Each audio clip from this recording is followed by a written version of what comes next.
সম্মানিত সুধীবৃন্দ, আসসালামু আলাইকুম।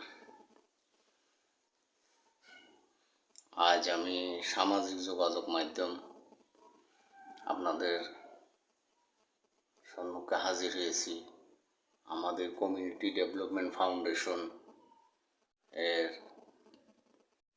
বিষয়ে সামান্য আলোচনা করার জন্য।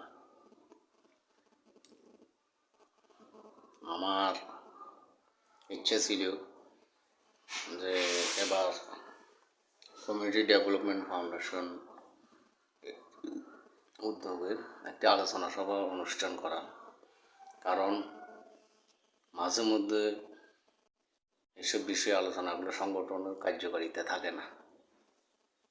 সেই হিসেবে আমি একটি সভার আয়োজন করতে চেয়েছিলাম, কিন্তু দুর্ভাগ্যবশত ঝড় বৃষ্টি এবং সমস্যার কারণে তা হচ্ছে না। আমাকে চট্টগ্রাম চলে যেতে হচ্ছে আমার কাজের কারণে। যেহেতু আমি চট্টগ্রাম থাকি, সেখানে আমার ব্যবসা বাণিজ্য এবং বিবিধ কার্যক্রম চলে। আমার কথা হচ্ছে, প্রতি বছর আমাদের এই কমিউনিটি ডেভেলপমেন্ট ফাউন্ডেশনের আমরা একটি বার্ষিক সাধারণ সভা করি, সেটা অবশ্য সবসময় হয়ে থাকে। এছাড়াও বিশেষ কারণে মাঝে মধ্যে আমাদের আলোচনা সভা এবং অনুষ্ঠানের আয়োজন করা প্রয়োজন, এবং ইতিমধ্যে আমরা অনেক করেছি, যেমন সাংস্কৃতিক অনুষ্ঠান, ক্রীড়া অনুষ্ঠান, শিক্ষা অনুষ্ঠান, দুর্যোগ অনুষ্ঠান, দুর্যোগমূলক বিভিন্ন কর্মসূচি আমরা গ্রহণ করেছি। তা আমাদের এই কমিউনিটি ডেভেলপমেন্ট ফাউন্ডেশনের মূলত 5টি বিষয়কে আমরা বেশি প্রাধান্য দিতে হবে।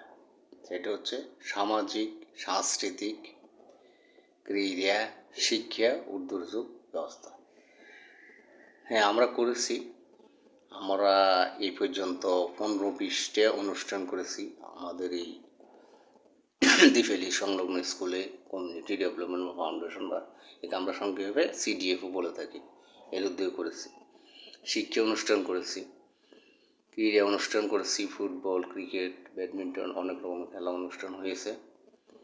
তারপর সাংস্কৃতিক অনুষ্ঠান হয়েছে, দুর্যোগমূলক অনুষ্ঠান হয়েছে, করোনা সহ বিভিন্ন দুর্যোগমূলক কাজ আমরা মানুষকে বিভিন্ন সাহায্য সহযোগিতা করেছি। ইনশাল্লাহ ভবিষ্যতে আরও করব। চট্টগ্রামে আমাদের বিভিন্ন কার্যক্রম চলে, আমরা অনেক অনুষ্ঠান করেছি। সন্দ্বীপে যেমন 15-20টা করেছি, চট্টগ্রামেও বিভিন্ন এলাকাতে আমরা 10-12টার মতো অনুষ্ঠান করেছি। ইনশাল্লাহ চট্টগ্রাম শহরেও আমাদের CDFের 2-1টি সাংগঠনিক কর্মসূচি কার্যক্রম চলে আছে। আমার কথা হচ্ছে, প্রথম কথা হচ্ছে, আপনারা যারা CDF সংগঠনে আছেন, কমিউনিটি ডেভেলপমেন্ট ফাউন্ডেশন বা CDF সংগঠনে আছেন, তারা বিভিন্ন অনুষ্ঠানে এবং আলোচনা সভায় অবশ্যই উপস্থিত থাকবেন। বার্ষিক সাধারণ সভাতে অবশ্যই থাকতে হবে।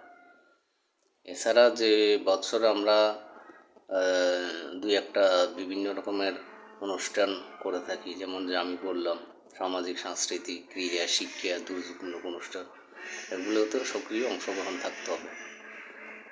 যারা সক্রিয়ভাবে অনুষ্ঠানে অংশগ্রহণ করেন না, বিশেষ কার্যকরী কমিটিতে রয়েছেন, সেক্রেটারি সহ যারা, তাদেরকে তো আর সংগঠনে রাখা যাবে না। রাখলেও সাধারণ সদস্য বা উপদেষ্টাতে দায়িত্ব হবে, কিন্তু সেক্রেটারি, ক্যাশিয়ার, এই জাতীয় কার্যকরী কমিটিগুলোতে তাদেরকে রাখা সম্ভব না।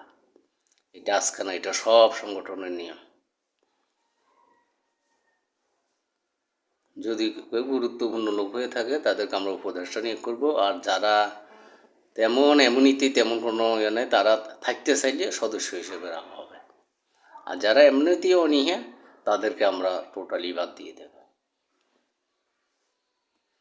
কারণ আমরা এই পর্যন্ত কারোর সাথে কোনো অসহযোগিতামূলক আচরণ করিনি। ইনশাল্লাহ আমাদের সংগঠনের সাথে থাকলে বরং এটা সুনাম বাড়বে, কারণ আমরা বিভিন্ন রকমের এলাকাতে বিভিন্ন রকম কার্যক্রম চালিয়ে যে এলাকার সুনাম অক্ষুণ্ণ রয়েছে, আমাদের কার্যক্রমও চালু রয়েছে। এটা সবার জন্য গর্ব, বিশেষ করে আমরা সংগঠনের সদস্য যারা আছি তাদের জন্য তো এটা আরও গর্বের বিষয়। তো আজকে কথা আর বেশি বাড়ালাম না। আমার কথা হচ্ছে আপনারা সবাই যারা সংগঠনে জড়িত আছেন তারা নিয়মিত উপস্থিত বিভিন্ন কাজে অংশগ্রহণ করবেন। আর আমাদের সংগঠন নামে যারা প্রতিষ্ঠিত রয়েছেন এলাকায়, বাইরের লোকের কোনো প্রয়োজন নেই। আমাদের এই মহব্বত খার বাড়ি, আনিজার বাড়ি, তারপরে পশ্চিম পাশের বাড়িগুলা মিরি বাড়ি বলি আমরা, এই দ্বীপেলি স্কুলের আশেপাশে যে সকল বাড়িগুলো আছে এদের মধ্যে যারা দেশে বিদেশে প্রতিষ্ঠিত লোক রয়েছেন তাদের থেকে আপনারা সাহায্য সহযোগিতা নিয়ে আমাদের ফান্ডে জমা দিবেন, তাদেরকে বলবেন। ওগুলো দিয়ে আমরা এই ক্রীড়া, সাংস্কৃতিক, শিক্ষা এবং দুর্যোগমূলক কাজে আমরা লাগাবো ইনশাল্লাহ। আমরা আমাদের ফান্ডের অর্ধেক নিয়ে নেব ক্রীড়া, সাংস্কৃতিক, শিক্ষামূলক কাজে এবং বাকি অর্ধেক রাখবো দুর্যোগ এবং দারিদ্র নিরসনে, দরিদ্র লোকদের সহযোগিতার জন্য। তো আমি আমাদের এই অত্র এলাকার দ্বীপেলি স্কুল সংলগ্ন অত্র এলাকার যেই সব বাড়ির কথা বললাম, রহমানিয়া মাদ্রাসা সংলগ্ন এলাকা সহ তাদের মধ্যে যারা প্রতিষ্ঠিত রয়েছেন ইনশাল্লাহ এখন লাখ লাখ কোটি কোটি টাকার মালিক হয়েছেন, তারা আমাদের সংগঠনকে সহযোগিতা করবেন। আমরা আপনাদের এলাকায়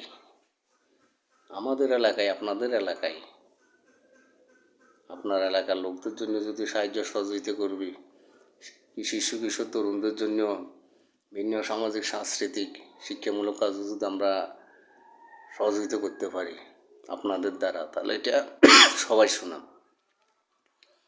এই কথাটি আপনারা খেয়াল রাখবেন। পরিশেষে আপনাদের কাছে বিদায় জানিয়ে আমার বক্তব্য এখানে শেষ করলাম। খোদা হাফেজ। বাংলাদেশ জিন্দাবাদ। আসসালামু আলাইকুম।